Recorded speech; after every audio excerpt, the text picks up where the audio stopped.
ला देंगे। चलिए, तो हम ये 2 कविता पढ़ लेते हैं, फिर शाम में मिलेंगे, है ना, पंत या निराला के साथ। ओके। और जैसे जैसे आपके पास या तो पीडीएफ होगा इन दोनों कविताओं की, है ना, या फिर आप नोट्स बना रहे होंगे कि बीच में मैं कुछ बोल देता हूँ, ईयर ऑफ पब्लिकेशन हो गया, कोई अलंकार हो गया, कुछ इस तरह की बातें, या शब्दों के अर्थ ही हो गया, है ना, या प्रश्न किस तरह से बनेंगे, ये सभी बातें जो मैं बोल देता हूँ वो सब आप नोट कर लेंगे तो अच्छा रहेगा, क्योंकि अलग से तो नोट्स दिया नहीं जा रहा है। ओके। और पंक्तियों को याद करते हुए चलिए, है ना, कविता याद हो जाए तो अच्छा रहेगा आपके लिए, है ना, या फिर हमने आपको रैमिंग करना सिखा दिया कि ये रैम आएगा तो आप समझ जाएंगे कि भाई, है ना, कि किसकी पंक्ति है। ठीक है, जैसे मधुर मधुर दीपक जल के साथ मैंने दिखाया था, यहाँ देखिए जल, गल, है ना, इस तरह से चीजें आ रही हैं। ओके। तो आप आराम से निकाल सकते हैं, यदि आप भुला जाते हैं तो फिर भी कोशिश करिए कि किताब, मतलब हम मान लीजिए यहाँ से पंक्ति पूछ ले, है ना, जलते नभ में देख असंख्य असने हीन नित कितने दीपक जल में सागर का उर जलता, है ना, तो ऐसे मान लीजिए हमने उठा लिया, अब नीचे का छोड़ दिया, तो फिर आप कैसे करेंगे? तो इसीलिए कि आप अच्छे से कविताओं को बार बार पढ़िए, क्योंकि बीच से पंक्ति उठा के दे दिया गया ना, तो फिर उस केस में आपके लिए दिक्कत होगी यदि पंक्ति नहीं याद रही तो। ओके। और एक एक पंक्ति चूंकि हम देख रहे हैं तो उम्मीद है कि आप सारा याद कर रहे होंगे। ठीक है, चलिए अब हम चलते हैं। ये भी हो गया है। हे चिर महान। ओके।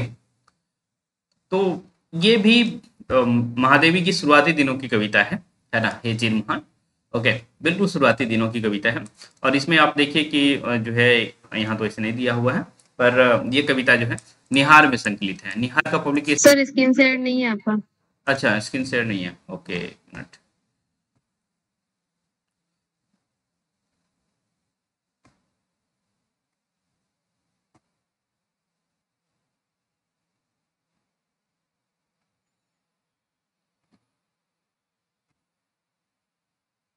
अब शेयर हो रहा हे चिर महान निर्जा निहार में सर है। हाँ हाँ, ठीक है, ये हो गया।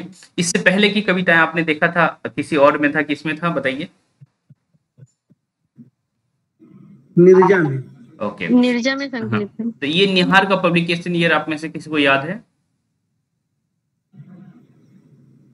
जी सर, निहार शायद 1930। 1930 ठीक है, 1930 से। ठीक। और दूसरी कविता जो आपको पढ़नी है ना, ये वाली, मैं नीर भरी दुख बदली, तो ये महादेव की बदली। हाँ, लगभग परिपक्व हो गई थी, है ना, क्योंकि जब तक परिपक्व नहीं हो जाएंगी तब तक इस तरह की बातें नहीं लिखी जा सकती हैं, है ना, जैसे इन्होंने लिखी हैं। ओके। तो मैं नीर भरी दुख की बदली है ये सांध्य गीत में। ओके। और सांध्य गीत का पब्लिकेशन ईयर का कब है?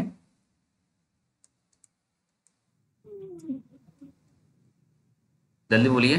शायद 37 या 38 है कुछ, कंफर्म नहीं है। 1936। ठीक है, मैं भी देख लूं ऐसा कितना सर?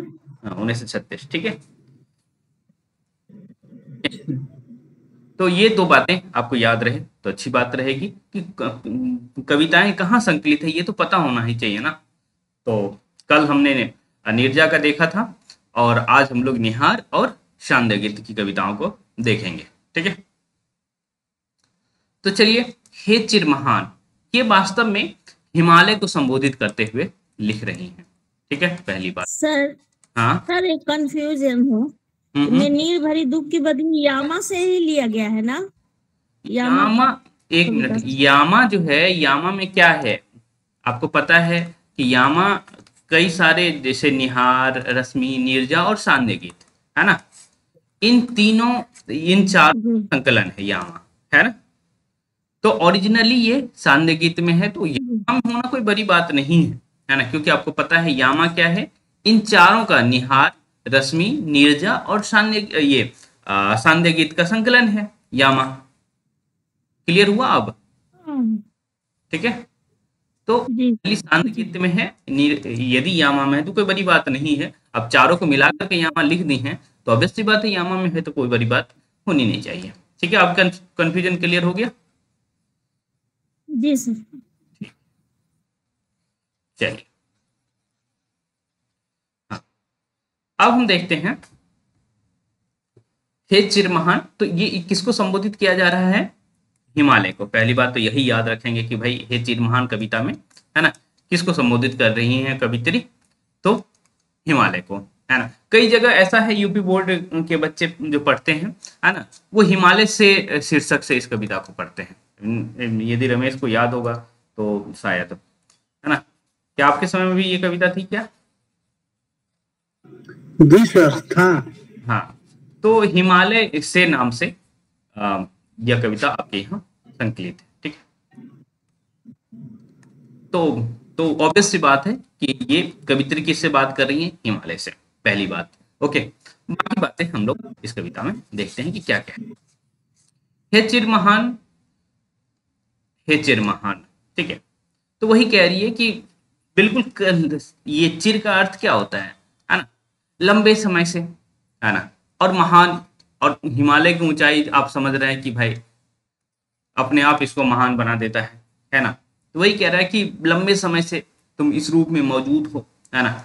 यह स्वर्ण रश्मि छू श्वेत भाल, वर्षा जाति रंगीन हास, शैली बनता है इंद्रधनुष, परिमल मल जाता बतास, पर रागहीन तू हिम निधान।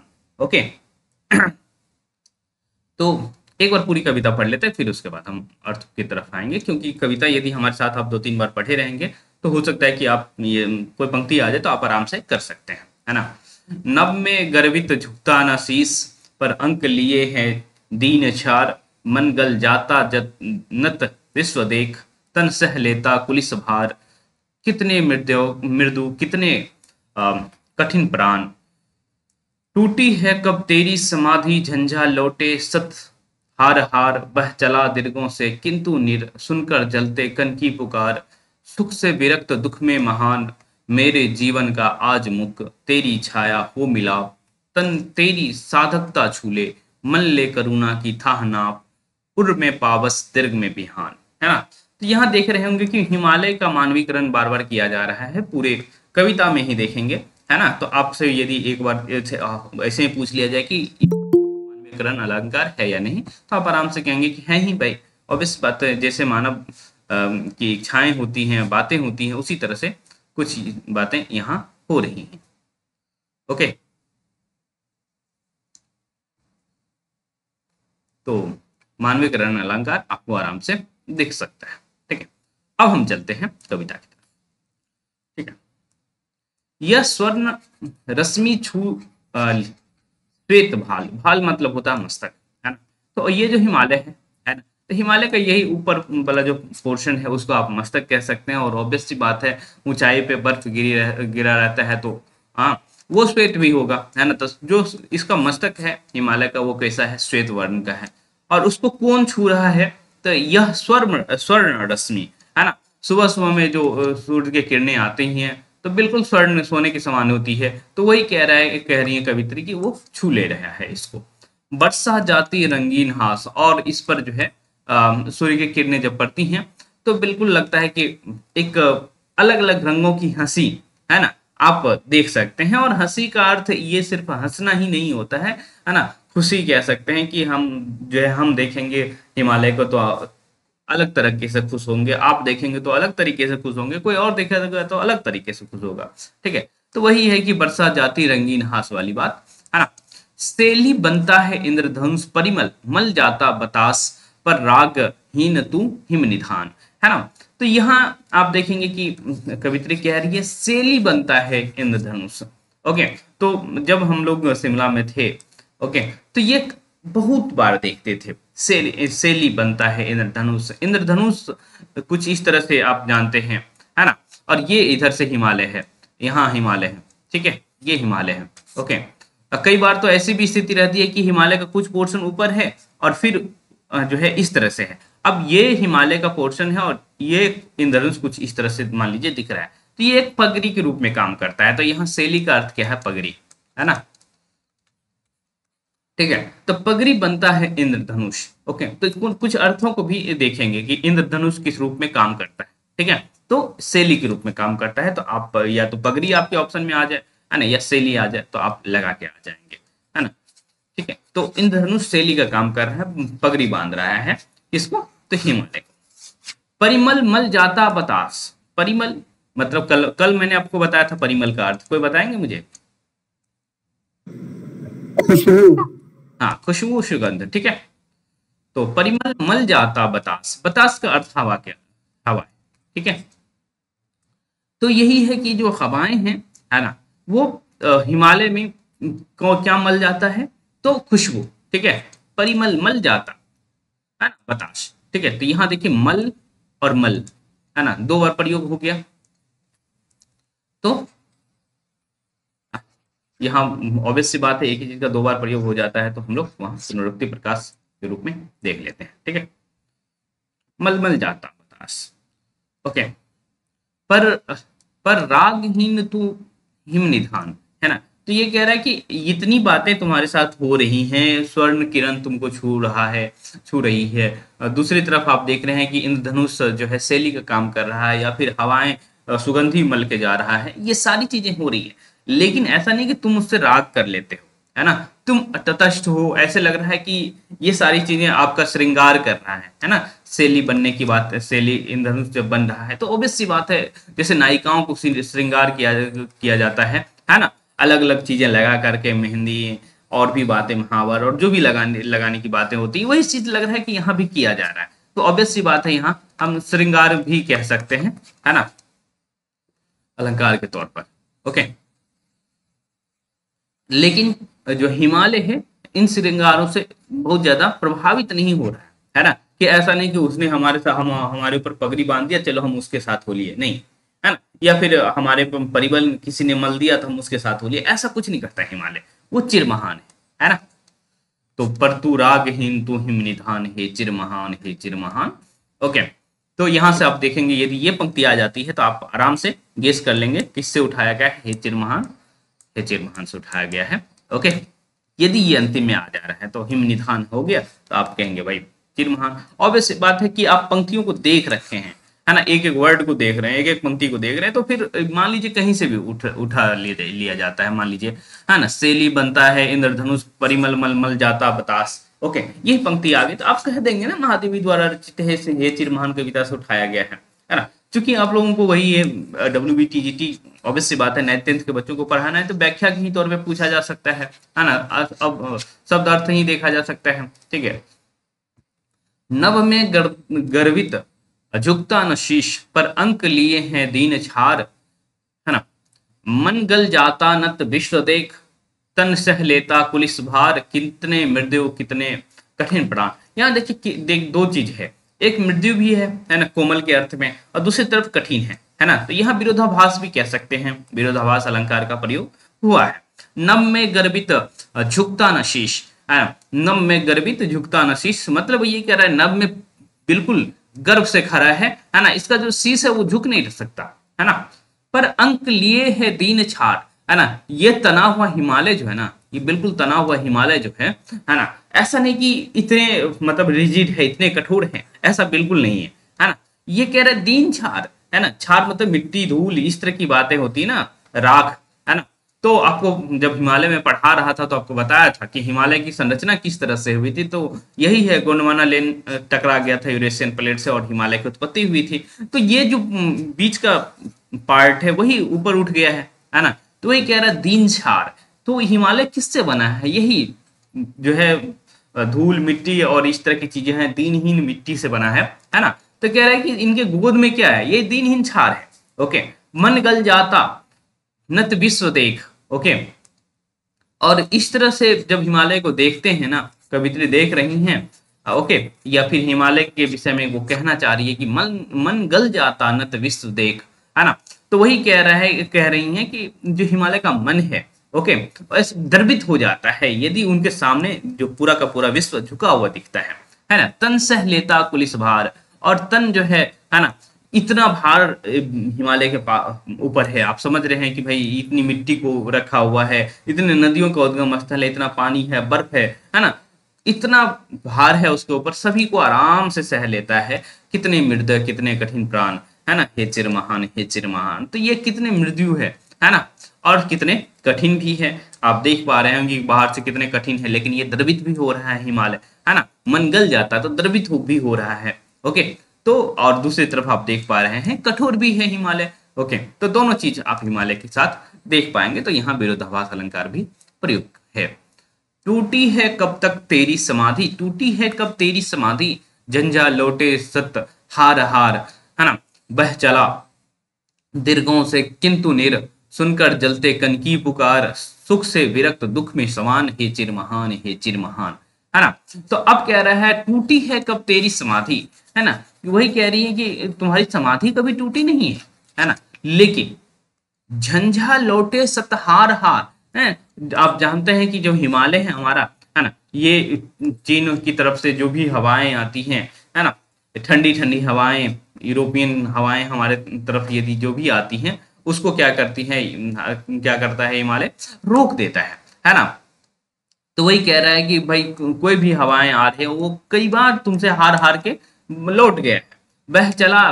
तो एक तो आप हवाओं के लिए गर्म, ये जो है झंझा के लिए आप इतने कठोर हैं, दूसरी तरफ देखिए बह चला दीर्घों से किंतु नीर, सुनकर जलते कन की पुकार। और ये जलते कन कहाँ के हो सकते हैं, ऑब्वियस सी बात है, जलते कन मैदानों के हो सकते हैं, भारत के मैदानों के हो सकते हैं, है ना। जब मैदानों में खूब गर्मी होती है तो यही कह रही है बह चला दीर्घों से किंतु नीर, जो हिमालय की आंखें हैं, है ना, उससे जो है नीर निकल के इन जो मैदानी इलाके में जलते कण हैं, है ना, उनको सिंचित करता है ना, उनके ताप को कम करता है। ऑब्वियस सी बात है, ये नदियों के विषय में बातचीत हो रही है कि भाई इस तरह से हिमालय से नदियां निकल रही है, और नदियों को ये किस रूप में ले रही हैं, दीर्घों के जल के रूप में ले रही है, दीर्घों के निध के रूप में ले रही हैं। सुख से विरक्त दुख में समान, है ना, सुख से विरक्त है ना, सुख से तुम्हारे ये मानव जाति के सुख से कोई लेना देना नहीं है हिमालय को, लेकिन दुख में यदि कोई है ना, जैसे यहाँ जलते कण थे, है ना, उनकी पुकार थी, तो हिमालय अपने दीर्घों से जो है नीर बहा दिया, तो दुख में समान है ना, दुख में पास पहुंच जाता है हिमालय, लेकिन सुख में बहुत मतलब नहीं रखता हिमालय को।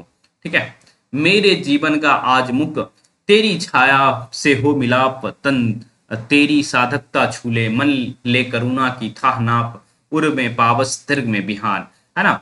ये कह रही है कि मेरे जीवन का आज मुख, तेरी छाया से हो मिलाप। अब कह रहा है कि भाई मेरा भी जो जीवन है, कवित्री जो कह रही है ना, तुम्हारा जो छाया है ना, वो समझिए कि हिमालय का छाया कितना शीतल होने वाला है ना, उससे कह रही है कि कवित्री हम मिलाप करना चाह रहे हैं। और दूसरा अर्थ भी ले सकते हैं, रहस्यवादी अर्थ भी ले सकते हैं, है ना, कि देखिए यहाँ हिमालय को परमात्मा के रूप में देखिए और कवित्री को आत्मा के रूप में देखिए, तो ऑब्वियस सी बात है यहाँ रहस्यवाद आपको दिखेगा, है ना। तन तेरी साधकता छूले, कह रही है कि जो हमारा जो तन है ना, वो इस तरह से साधना में लीन हो जाए जिस तरह से तुम चिर काल से साधना में लीन हो। और मन ले करुणा की था नाप, और मन जो है तुम्हारे तरह ही करुणा बरसावे, क्योंकि तुम देख रहे हो कि इतने कण जलते हैं तो तुम्हारे दीर्घ बहने लगते हैं, तो वो करुणा से भरा हुआ हिमालय है। तो मन कह रहा है कि करुणा का था नाप ले, और तन जो है साधना,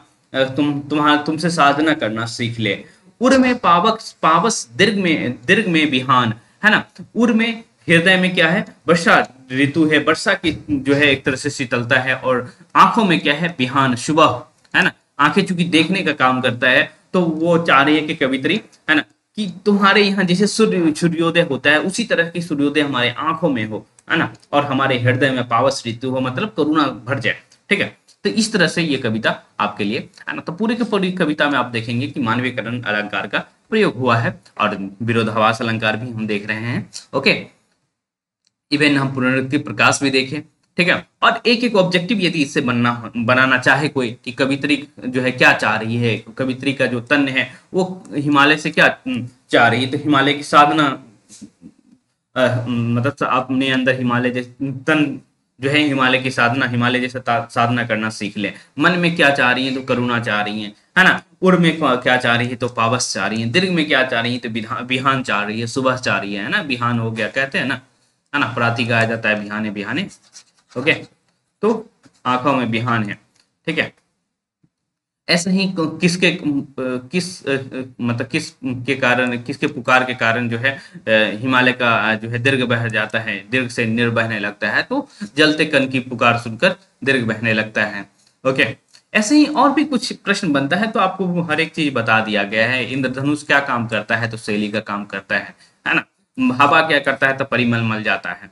ठीक है, और और क्या ही प्रश्न आएगा। ठीक है, तो इस तरह से उनके गोद में क्या है, तो छीन छार छार है हिमालय के गोद में, है ना। इस तरह से आप जो भी प्रश्न बनेगा आराम से कर लेंगे। और संकलन किस में है, निहार में, है ना। और समझिए कि कवित्री बहुत बड़ी नहीं हुई है, 23 साल की कवित्री है इस समय, और इतनी बातें लिख पा रही हैं। कब पैदा हुई है ये, 1907 में ना। 1907। हाँ, तो समझिए कि भाई एक्स्ट्रा ऑर्डिनरी स्थिति थी इनकी, है ना, तब तो इतनी महान चिर महान लिख पा रही हैं। ओके, अब देखते हैं थोड़ी सी परिपक्व कवित्री को। ओके, सांध्य गीत। हाँ बोलिए। सर बोल रहे जैसे ये क्या कहता है, ये चिर महान। आवाज वैसे आपकी आ नहीं रही है, बस हे चिर महान तक आवाज उसके बाद आई नहीं।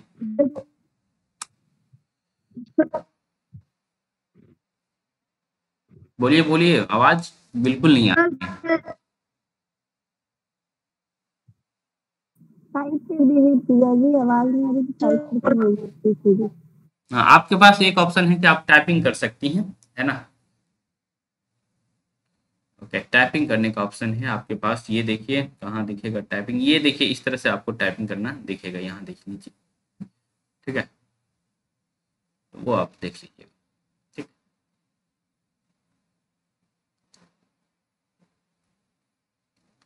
चलिए हम आगे बढ़ते हैं। आपका प्रश्न जब आएगा तो हम उस समय ले लेंगे। ठीक है, मैं नीर भरी दुख की बदली। ठीक है, ये महादेवी द्वारा लिखा गया है, और आपको ओरिजिनली ये किस में संकलित है, सांध्य गीत में। ठीक है, 1936। ठीक, मैं नीर भरी दुख की बदली। यह दुख है ना। और एक बुद्धिज्म बौद्ध दर्शन में आपने सुना होगा, दुख है, दुख का कारण है, दुख का निवारण है, कुछ इस तरह से आपने सुना है ना, है ना। और ऊपर की कविताओं में भी आपने दुख देखा है ना। तो ये जो दुख है ना, अच्छा चिर महान किस में संकलित है, तो मैंने कहा था ना निहार में संकलित है ना। ठीक है, और निहार 1930 की कविता है। ये देखिए यहाँ मैं लिख दिया हूँ। ठीक है, 1930 की कविता है। 23 का मतलब यहाँ कवित्री 23 साल की थी, क्योंकि 1907 में पैदा हुई है। चलिए हम पढ़ते हैं। मैं नीर भरी दुख की बदली, ये बदली है और दुख है, तो मैं ये हाँ देखिए स्पष्ट तौर पर बुद्धिज्म का प्रभाव दिख रहा है कवित्री पर। ओके, मैं नीर भरी दुख की बदली। ठीक है, तो आराम से इसको ध्यान में रखेंगे। बौद्धिज्म का प्रभाव दिखता है किस पर, महादेवी वर्मा पर। इवन हमने देखा है कि भाई परमात्मा और आत्मा को मिला लेना चाह रही हैं, और ऐसा आपने देखा है कि निर्गुण भक्ति धारा में भी आपने इसको देखा है ना। ओके ओके, मैं नीर भरी दुख की बदली। कवित्री कह रही है कि मैं, है ना, क्या हूं, दुख की बदली हूं, बादल नहीं हूं, बादल नहीं हूं, है ना, बदली हूं। ठीक है, मतलब बादल के बीच छोटे छोटे रूप है ना। तो ये दिखता है कि भाई मैं तो हूं, मेरा एग्जिस्टेंस तो है, लेकिन बहुत छोटे से आकार में है। ओके, जहां मुझे बादल हो जाना चाहिए था वहां मैं बदली हूं। ठीक है, और बदली क्या हूं, है ना, उसके अंदर जो कण भरे हुए हैं, जलकण भरे हुए हैं, है ना, वो दुख के जलकण है। ओके, बिल्कुल दुख है, दुख। ओके, तो बदली कैसी है, दुख के जलकण से, नीर से भरी।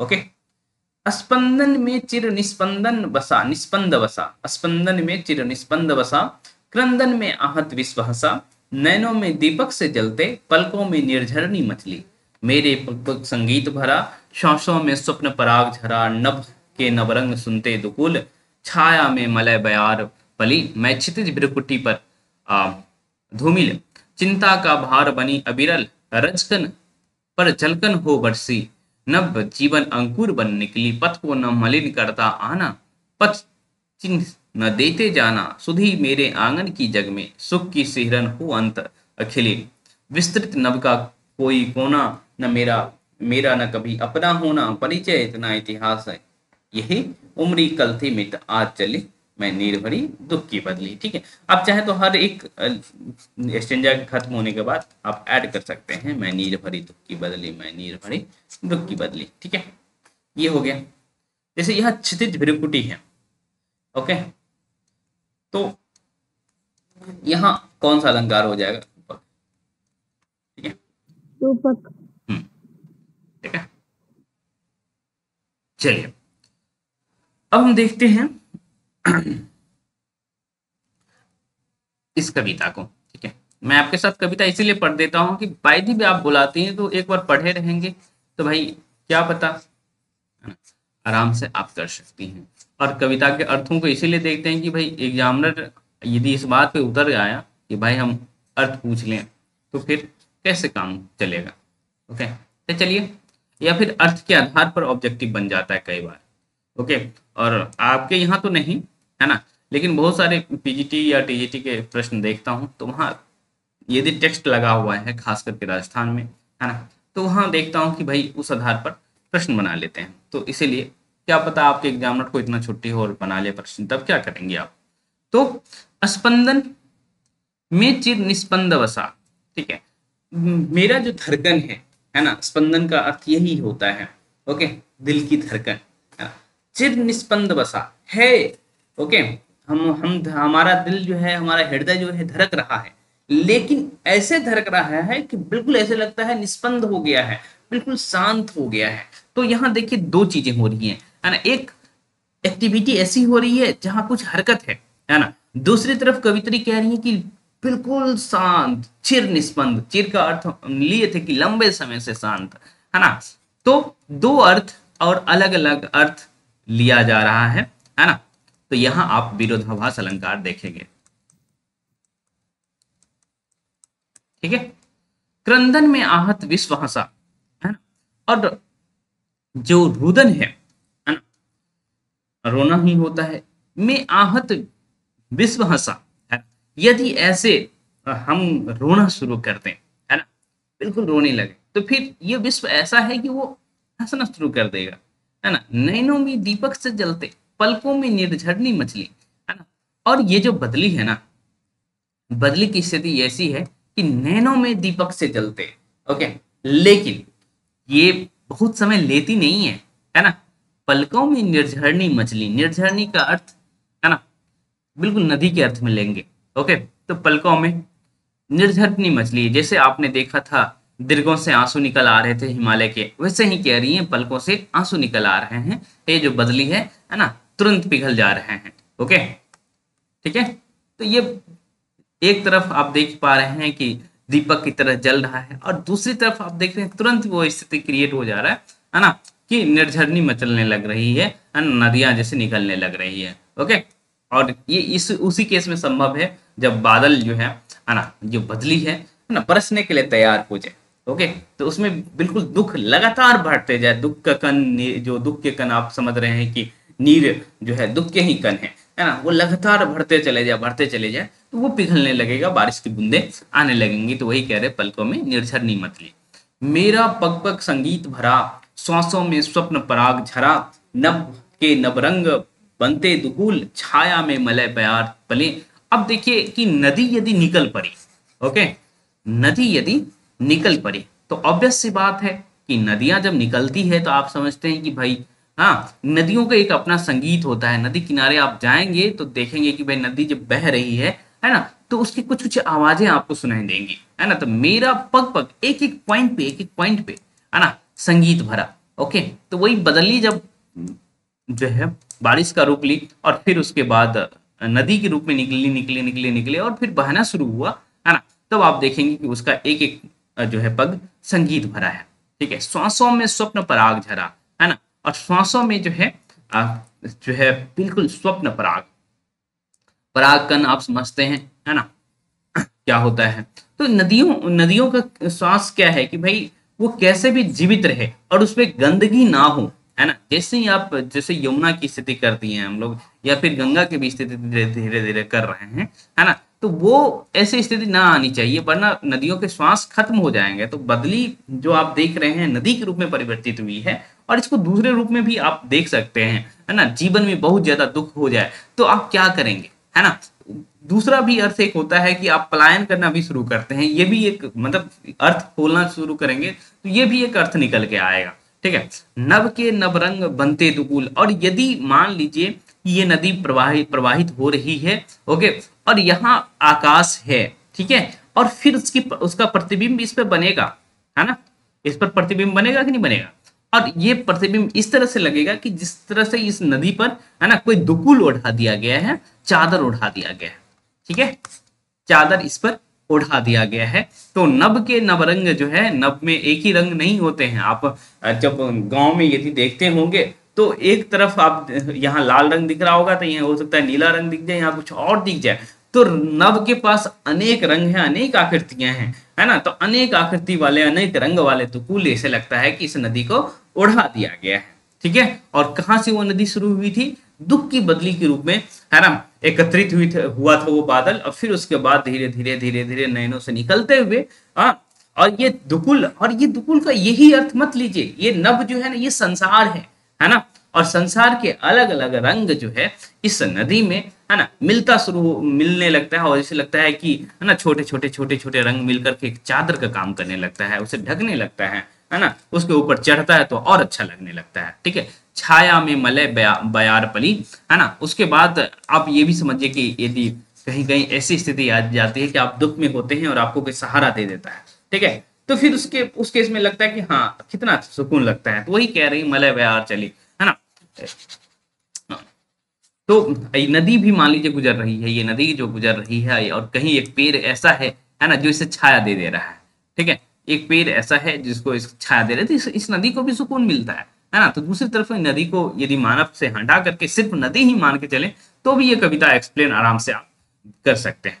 मैं क्षितिज भ्रिकुटी पर घिर धूमिल, चिंता का भार बनी अविरल, रचकन पर चलकन हो वर्षी, नव जीवन अंकुर बन निकली। ओके, और देखिए जब बदली ये बादल बरसता है ना, तो ऐसी स्थिति आती है कि रजकन, है ना, धूल के कण पर जलकन हो वर्षी, है ना। और उसमें फिर देखते हैं कि भाई ऐसी स्थिति बनती है कि बीज का अंकुरन होने लगता है, एक नया जीवन, है ना, का सृजन होता है। मैं क्षितिज भ्रुकुटी पर घिर धूमिल, है ना, चिंता का भार बनी अविरल। और यही है कि जब चिंता का भार क्यों, दुख के कारण चिंता होता है ना। तो आप समझ रहे हैं, यदि ये भार बहुत बढ़ जाता है तो ऑब्वियस सी बात है रजकन के ऊपर जलकन हो बरसेगी। और जब भी बारिश होता है ना, तो फिर आप देखते हैं कि यहाँ अंकुरन, किसी न किसी बीज का अंकुरन हो जाता है। तो यहाँ सृजन की भी बातचीत हो रही है। तो नदी का सृजन भी आपने देख लिया, और फिर उसके बाद पेड़ पौधे भी सृजित होते हैं, है ना। और एक चीज और भी कह सकते हैं कि दुख का ट्रांसफॉर्मेशन होता है ना, कि एक टाइप का दुख था, है ना, अब मतलब दुख तो रहा लेकिन दुख का रूप भी बदल गया, ऐसा भी कह सकते हैं, है ना। कई अर्थ निकाल सकते हैं। पथ को न मलिन करता आना, पथ चिन्ह देते जाना, है ना। वहां एक कविता आपने देखा था, है ना, जिसमें आया था नीरव पद करके आया था, कुछ याद है आपको, है ना, कि तुम जाना लेकिन इतने अच्छे से जाना कि आवाज ना पता चले। ईश्वर को बताते हुए मैंने कहा था कि ईश्वर इसी तरह से चलता है ना, कि ईश्वर के पांव में, पदचाप में आवाज नहीं होता है, नीरव होता है, ठीक है। पथ को न मलिन करता आना, पथ चिन्ह न देते जाना, सुधी मेरे आंगन की जग में सुख का की सिहरन हो अंत खिली, है ना। तो यही बात है। आज एक चीज और देखिए कि बहुत तेज गर्मी हो, है ना, बहुत तेज गर्मी हो और अचानक आपको थोड़ा सा ठंड लग जाए, तो एक अलग टाइप की सिहरन होती है ना। वो सिहरन ऐसा नहीं कि भाई आपको थोड़ा परेशान नहीं करेगा, आप सिहर जाएंगे, है ना। अचानक जैसे हवा चल गई तो आपको लगता है कि शरीर थोड़ा सा कांपने लगता है या शरीर पर रोएं खड़ा हो जाता है, शरीर के जो ये रोएं होती है ना।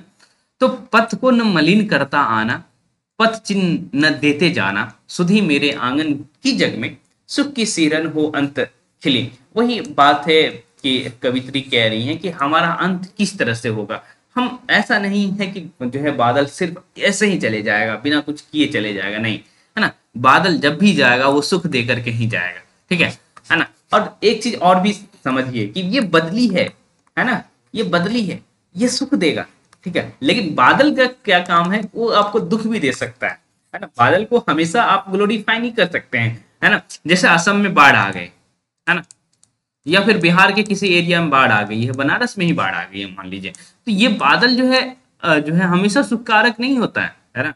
हम घरों में बैठ करके बादल बहुत अच्छा लगेगा हम लोगों को जब बारिश हो रहे हो, है ना। लेकिन यही बादल किसी के घर को काट रहा है ना, तो उस केस में ये बादल अच्छा आपको नहीं लगेगा। या फिर कुछ ऐसी तस्वीरें आती हैं जब जिनके पास घर नहीं है उनके लिए बादल, लेकिन बदली उसको हार्म नहीं करेगा, है ना।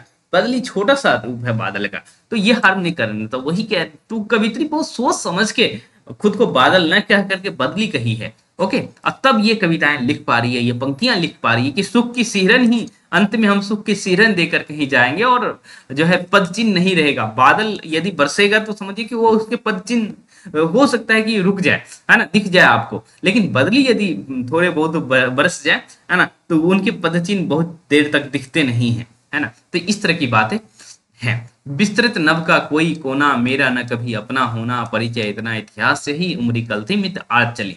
तो बदली की स्थिति ये है कि ये पूरे के पूरे विस्तृत नभ, या इसको कहिए कि यह जो संसार है, इस संसार में उसका कोई स्पेस नहीं है। तो इसको जो है स्त्री विमर्श की नजर से भी इस कविता को देख सकते हैं कि स्त्रियों की स्थिति ऐसी बना दिया है, ऐसा बना दिया है समाज ने, है ना, कि वो कह रहे कि हमारा इस पूरे विश्व में कहीं स्थान नहीं है, इसीलिए हम, है ना, और मेरा कभी कोई अपना भी नहीं है, इसीलिए कह रही है कि जो ये हमारा परिचय था और यही हमारी इतिहास भी है ना। उम्री कल थी मित आज चली, और इस तरह से अपने आप को खत्म कर लिया, है ना, क्षण भर में खत्म कर लिया। और यह बौद्ध दर्शन में आप देख पाते हैं, ठीक है। तो इस तरह से ये मैं नीर भरी दुख की बदली कविता खत्म, है ना। तो इसको आप लोग, ये जो पंक्तियां हैं, इन सारी पंक्तियों को बहुत अच्छे से पढ़ लीजिए। 4-5 बार पढ़ेंगे तो आपको आराम से पकड़ा जाएगा, है ना, कि कहाँ से। अब देखिए, जब हम लोग बीए में हुआ करते थे या एमए में हुआ करते थे, तो एक्सप्लेन करने के लिए पंक्तियां आती थी, है ना। तो मान लीजिए ये पंक्ति उठा के दिया गया। अब भाई हमें पहले तो पता होना चाहिए ना कि ये कहाँ से उठाया गया है। तो ऑब्वियस सी बात है, संदर्भ, फिर प्रसंग लिखते थे, है ना, तो फिर व्याख्या करते थे, और फिर कुछ बातें विशेष में लिख देते थे, ठीक है। तो आपको व्याख्या पता होने करने से पहले आपको पता होना चाहिए कहाँ से उठाया गया है।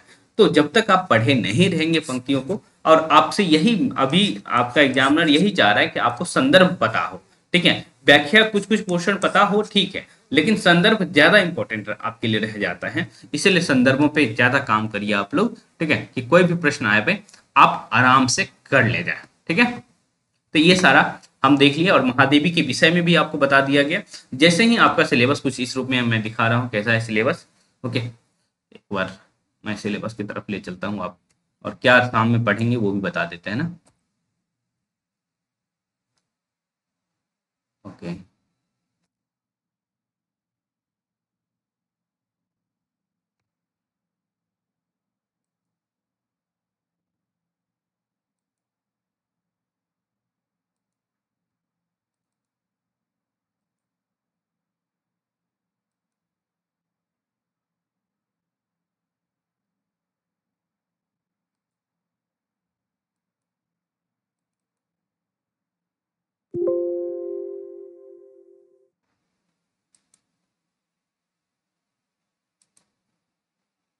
ओपन हो रहा है,